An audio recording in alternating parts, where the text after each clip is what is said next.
Hello students, I am here again for the board students, the students who are going to appear in their examination this session for the board examination class 10th and class 12th, maybe from CBSE board, ICSE board, state organized boards, maybe from commerce stream, arts stream, science, maths streams. Good luck. This is one of the most sensitive and most crucial phase of your journey of your study. I'm using our word journey because no one in your life is going to ask you the results of your class 2, class 3, class 4 standard, 5th standard, 7th standard. No one is going to ask that. Everyone will ask what were your scores in, what were your grades, your scores in class 10th and class 12th. So this is the last phase of your journey of your studies, last 3-4 months. Yes, definitely due to this pandemic situation of COVID-19, this time the schedule of your examination is going to get delayed for some time. But yes, definitely it's going to get disturbed for some time, but not too long. It will be disturbed hardly by 1 or 1.5 months, and then you have to appear your examination. The government, the administrations, the boards are doing their best to give you a convenient syllabus by decreasing the syllabus by 30-35%. In some states they have even decreased their syllabus by 50% also. So in somewhere they have skipped the entire chapters, somewhere they have skipped some headings, and government is just trying to give you an environment where you can easily appear for your examination, you can easily prepare for your examination, you can easily go through this unfortunate, unpredicted situation. So at this phase you have to focus. You have to focus on your studies. This is very important, very important, very important. Please avoid all the extras. Extras. E-X-T-R-A in capital words. Whatever you think is extra in your life, please avoid it. Just till your examination. After examination, the entire life is yours. Enjoy whatever way, whatever you want to do. But for these 3-4 months, please get focused. Okay?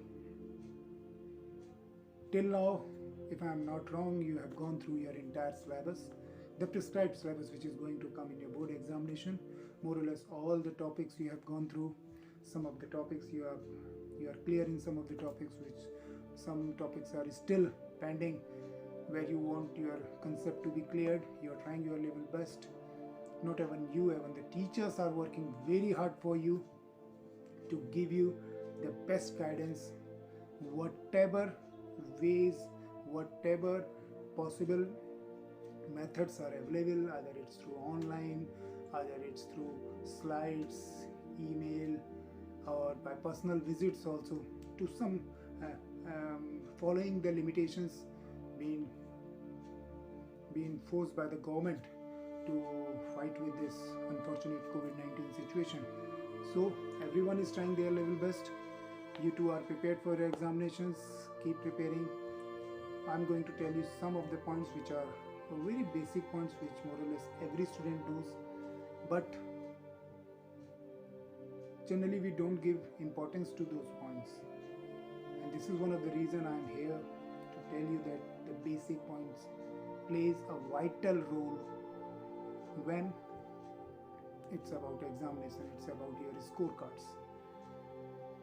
So at this last phase of your examination, your last phase of your preparation of your entire studies or the entire journey of your studies, last 3-4 months, please go through your last 10-12 years question papers, your past question papers.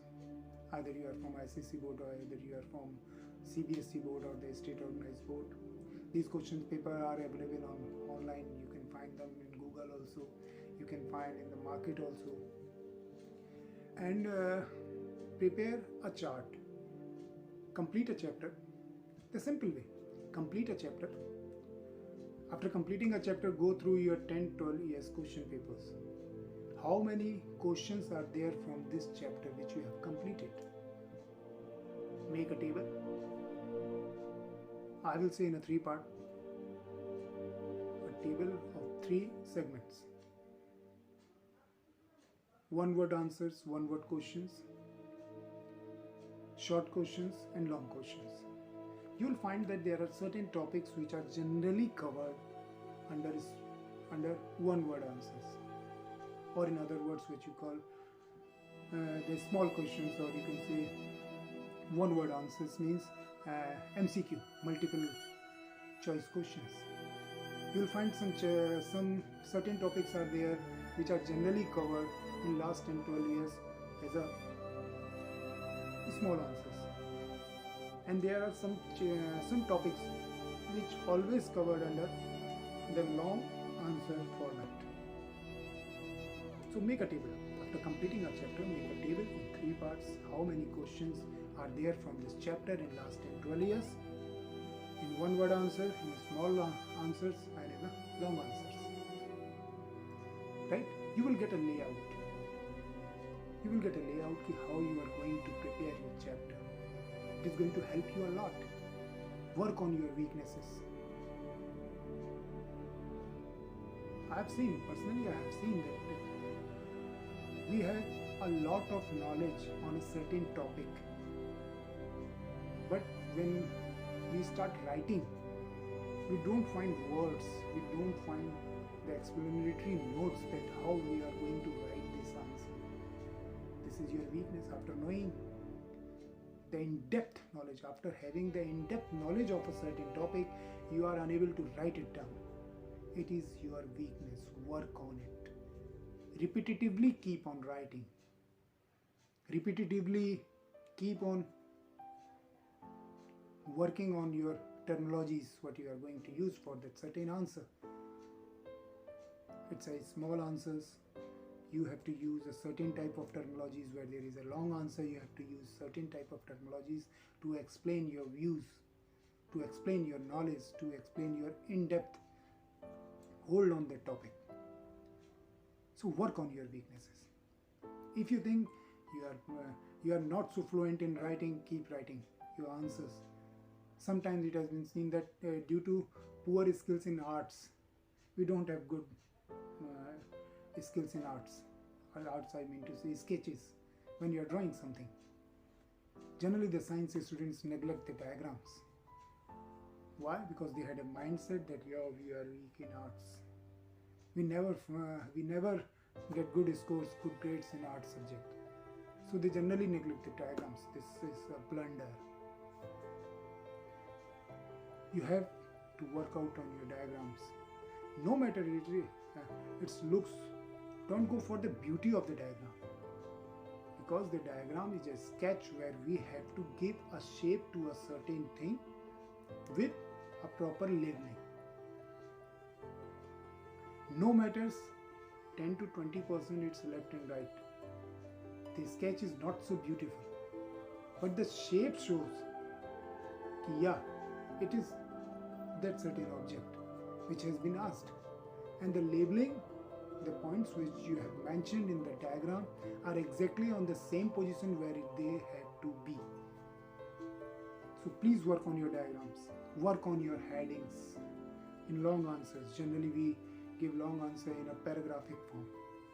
Not advisable at all, not advisable at all. It becomes a very lengthy process for a teacher, for an instructor who is checking your notebooks to go through your 2-page answer or 3-page answer or the 7 paragraphs.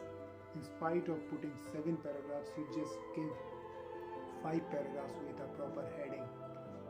The heading will prove that yes, you know the entire answer, you have the in-depth knowledge of your answer. That gives a beautiful look to your answer.